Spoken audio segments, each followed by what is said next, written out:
Olá, tudo bem? Seja bem-vindo mais uma vez ao nosso espaço para falar de negócios. Às vésperas do Natal, fazemos hoje um balanço do ano de 2020 para o comércio e quais perspectivas para 2021. Em meio à pandemia do novo coronavírus, enquanto empreendedores se preparam para a possível queda nas vendas, consumidores reclamam de orçamento apertado. Um Natal de poucas vendas e lembrancinhas. É o que apontam as pesquisas para as festas de fim de ano. Dados da Confederação Nacional do Comércio de Bens, Serviços e Turismo sobre endividamento e inadimplência do consumidor mostram que, no total, 66,5% das famílias brasileiras declararam estar endividadas em outubro deste ano. O percentual é relativamente menor em relação ao mês de setembro. A incerteza em relação à pandemia e sobre como a economia deverá reagir ainda deve impactar as vendas de fim de ano. Em todo o Brasil, a perda total do varejo foi de 86,4 bilhões de reais, coincidindo com os anúncios de diversos decretos estaduais e municipais, determinando o fechamento de estabelecimentos a partir da segunda quinzena de março, bem como a adoção do isolamento social, medida que restringiu significativamente a movimentação dos consumidores nas lojas físicas do comércio. Os dados são da Confederação Nacional do Comércio de Bens, Serviços e Turismo. E de acordo com a CNC, no Maranhão a pandemia causou prejuízo e o varejo teve perda de 1,18 bilhão de reais no intervalo de 5 semanas, entre 15 de março e 18 de abril. Com a flexibilização das restrições de funcionamento a partir de junho, o comércio varejista conseguiu recuperar os postos de trabalho e apresentou um saldo positivo de 1.651 vagas com carteira assinada no período de junho a setembro, sendo que 1.024 dessas vagas foram criadas no segmento de supermercados, impulsionados pela inauguração de novas lojas e a chegada de novas redes de varejo em São Luís. Nos últimos meses, a recuperação do varejo surpreendeu positivamente os analistas. Um dos motivos para a rápida recuperação é a transferência de recursos do governo, como o auxílio emergencial.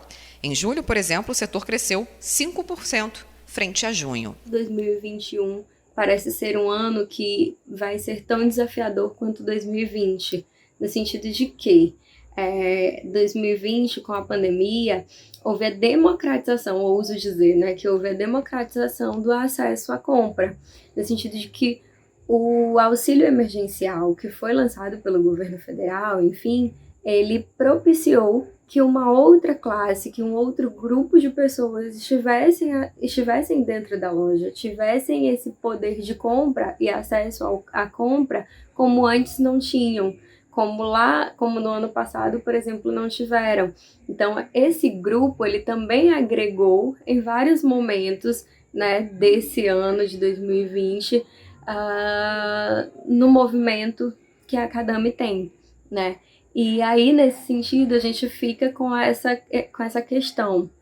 Será que com a ausência ou a retirada do auxílio emergencial no próximo ano, esse grupo ele vai realmente fazer diferença, ou a gente vai estar estável o suficiente para continuar com o grupo que atendíamos desde sempre? Esta época é significativa para o varejo e os comerciantes estão com perspectiva favorável, mas os compradores provavelmente adotarão uma postura de cautela e, por isso, o Natal deste ano deverá ter desempenho insuficiente para alavancar a retomada do comércio ao longo de 2021. Já há uma expectativa, as pesquisas já mostram, embora tenhamos aí uma queda muito grande no índice de pessoas propensas a ir ao consumo, caiu aí 22 pontos percentuais na última pesquisa, ficando em 54% dos pesquisados têm interesse de efetuar suas compras natalinas.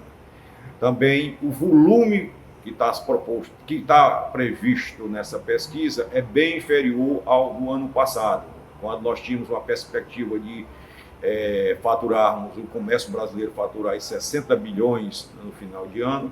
Esse ano vai ficar aí na faixa de 38, o que é uma queda de 22 bilhões de faturamento. É preciso que se preparar, o lojista se preparar muito bem, principalmente dentro de fazer um planejamento de estoque aceitável e cumprível. Algo que afeta o desempenho das vendas na festividade é a injeção de dinheiro, que será menor esse ano, pois os pensionistas, por exemplo, já receberam parte do 13º no início da pandemia. O comércio foi um dos setores mais afetados. E segundo o IBGE, a percepção de impacto negativo mantém-se e é maior entre as empresas de pequeno porte, de até 49 funcionários, e menos intenso entre as empresas intermediárias e as de maior porte. A atividade segue distante do patamar pré-pandemia e continua entre as mais afetadas pelas medidas de isolamento e menor consumo das famílias. E para fazer uma análise melhor do mercado nos estados, nós estamos aqui para debater aquele bate-papo, agora com os nossos convidados e especialistas. Arthur Cabral, nosso consultor de conteúdo. Tudo bem, Arthur? Magda, tudo bem? Tudo ótimo. Elizabeth Amélia Rosa Matos, sócia das lojas Cantinho Doce, seja bem-vinda. Tudo bom? Tudo bom, Amanda. E temos aqui também Max de Medeiros, superintendente da Federação do Comércio de Bens, Serviços e Turismo do Estado do Maranhão, FEComércio Maranhão. Max, seja bem-vindo. Muito obrigado pelo convite. A gente que agradece. Bom, para começar, Arthur, eu queria que você fizesse uma análise sobre esse setor agora na pandemia. Nós já fizemos alguns programas aqui falando do impacto da pandemia, inclusive recentemente, Amanda, do e-commerce, né, do comércio digital, de como isso gerou uma mudança dentro do setor de comércio, como o próprio comércio se adaptou a essa situação. E hoje nós vamos fazer outra abordagem, que é a abordagem assim, como é que estão as lojas físicas, como é que está se comportando, como é que foi o período durante a pandemia, o período mais forte de confinamento, distanciamento social, e também como é que está essa recuperação, quais são as expectativas para o Natal que está próximo aí. E temos aqui dois convidados que são pessoas bastante gabaritadas para falar sobre o assunto, um lojista e uma pessoa da Federação do Comércio. Então vamos começar, né, a bater esse papo. Queria conversar com você, Elizabeth, que é da loja Cantinho Doce, há 13 anos está no mercado. 13 anos de loja. 13 anos de loja, que trabalha com ramo de festas e complementares, né, confeitaria, artesanato, ramos altamente afetados durante a pandemia. Como é que foi esse momento para vocês? Em primeiro lugar, agradeço, né, o convite. Nossa loja, a Cantinho Doce, ao contrário do que muitas pessoas pensam, nós não somos apenas uma loja de festas. Nós, quando começamos há 13 anos atrás, nós realmente éramos só festas. Mas a partir do momento que nós fomos para uma loja maior, que nós tínhamos uma loja de 130 metros e passamos para uma loja de 800 metros, nós procuramos ver, nós fomos tentando conhecer, nós fomos pesquisar, eu viajei muito, nós fomos procurar outros nichos de mercado que linkassem com o ramo de festas no qual a gente trabalhava. Foi aí que eu, como sempre fui curiosa, sempre gostei de aprender, de fazer as coisas, disse, por que não ensinar? Por que não criar pequenos empreendedores, pequenos produtores, fomentando ainda mais a economia local? Foi aí que nós mergulhamos de cabeça no setor de confeitarias e artesanato, e começamos a ministrar cursos e criar pequenos produtores.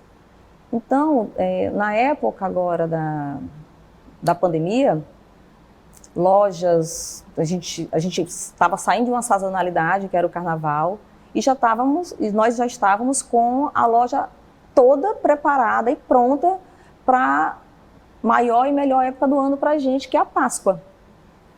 Tá?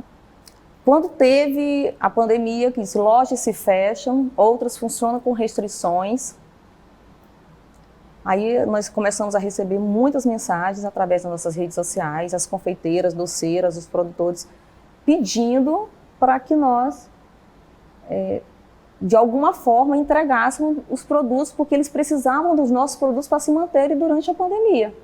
Aí a gente parou para pensar e a gente viu realmente o quanto a Cantinho Doce era importante para nossos clientes. De várias pessoas. Isso. Não só para o consumo, para passar o tempo, mas a maioria mesmo para produzir. Eles mandavam mensagem para a gente dizendo, eu preciso dos insumos para eu me manter durante a pandemia. Estamos na cadeia produtiva, então, de vários empreendedores. Sim. Né?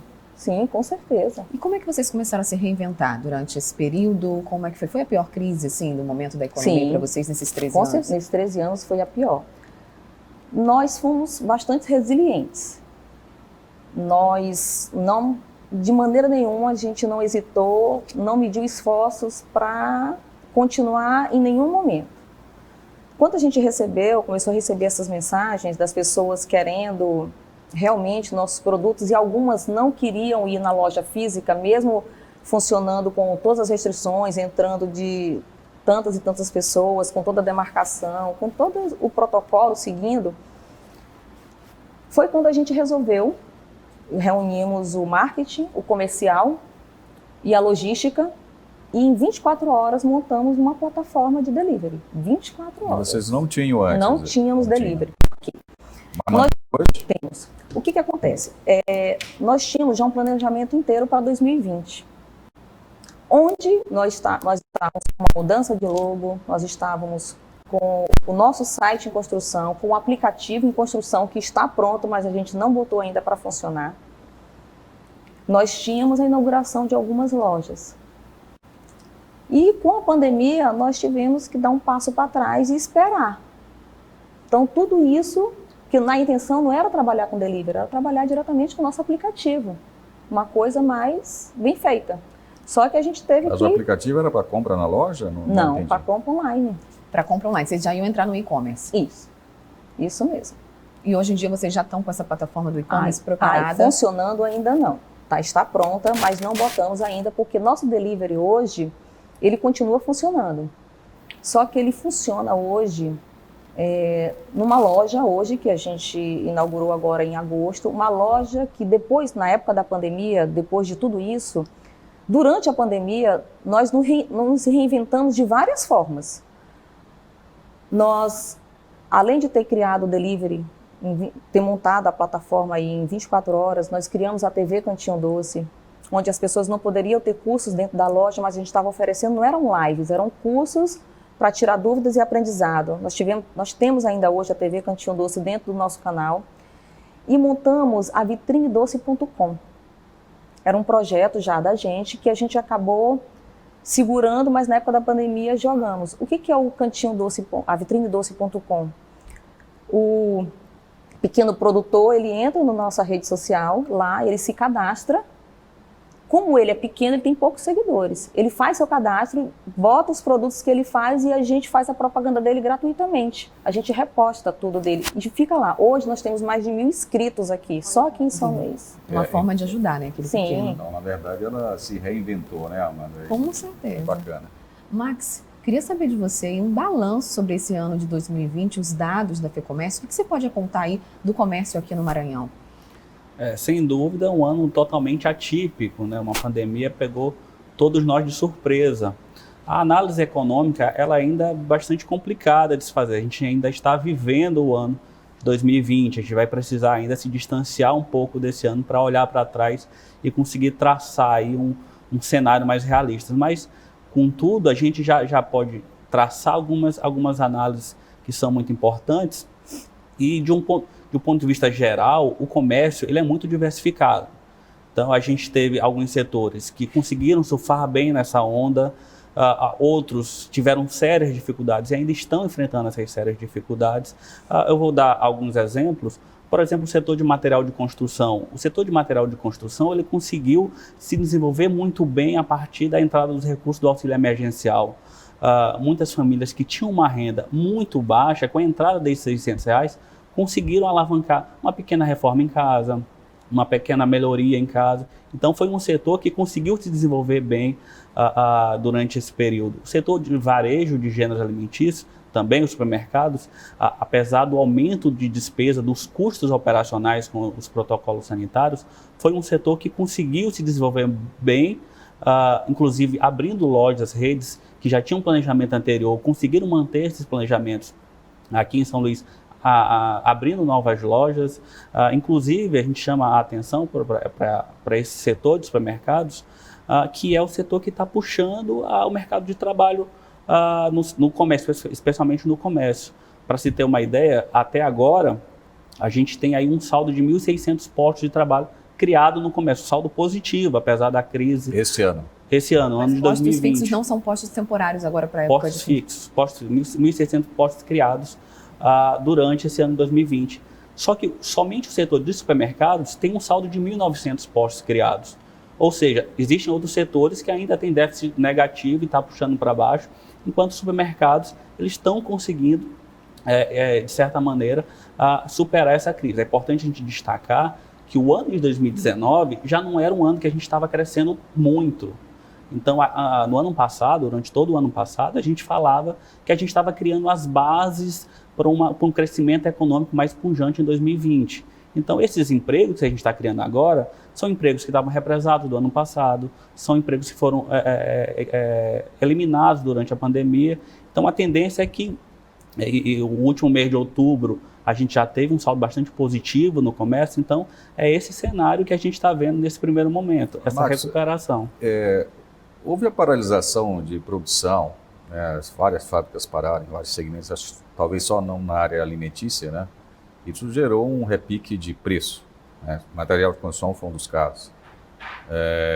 Como é que o comércio vai lidar com essa questão, né? Você tem um repique no momento em que a renda está estagnada. Como é que isso, vocês estão quantificando, medindo isso aí? Alguns setores, inclusive, da indústria, demoram um tempo bastante longo para voltar ao seu funcionamento normal, ter a mesma produção de antes, né? E isso gerou um efeito, como você bem disse, forte nos preços no nosso comércio. Embora, no geral, a expectativa de inflação ainda seja dentro da média que era esperado. Sim. A gente está aí prevendo a inflação fechar o ano em torno de 4,10%. Então, é dentro da meta. Mas alguns setores, material de construção, alimentos, tiveram picos de preços. E num momento também que a gente teve o corte do auxílio emergencial.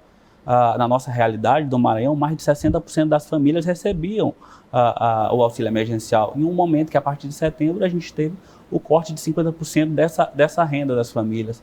Então, a gente tem dois cenários bastante complicados para o comércio, o aumento do preço e a diminuição da renda das famílias. E isso desagou num superendividamento. A gente tem uma pesquisa na Federação do Comércio que mostra que 9 em cada 10 consumidores de São Luís teve que recorrer a fontes de financiamento para manter o consumo. Desse total de endividados, a metade, quase a metade, 43%, está em situação de inadimplência, ou seja, não está conseguindo honrar com esses compromissos assumidos. Então, isso para 2021 cria um cenário de bastante instabilidade para o comércio. A gente vai começar 2021 com uma renda bastante debilitada, um consumidor bastante endividado, em alguns casos em situação de inadimplência, negativado. A entrada do 13º salário esse ano é bem menor do que anos anteriores. Já foi injetado antes. A gente tem a situação dos contratos de trabalho que foram suspensos, então há um pagamento da proporcionalidade desse 13º, então é uma realidade bastante difícil para o comércio enfrentar nesse final de 2020 e começar 2021 também. Vamos já falar sobre essas perspectivas de 2021. A gente faz agora um rápido intervalo. O Negócios na Pauta volta já, não saia daí.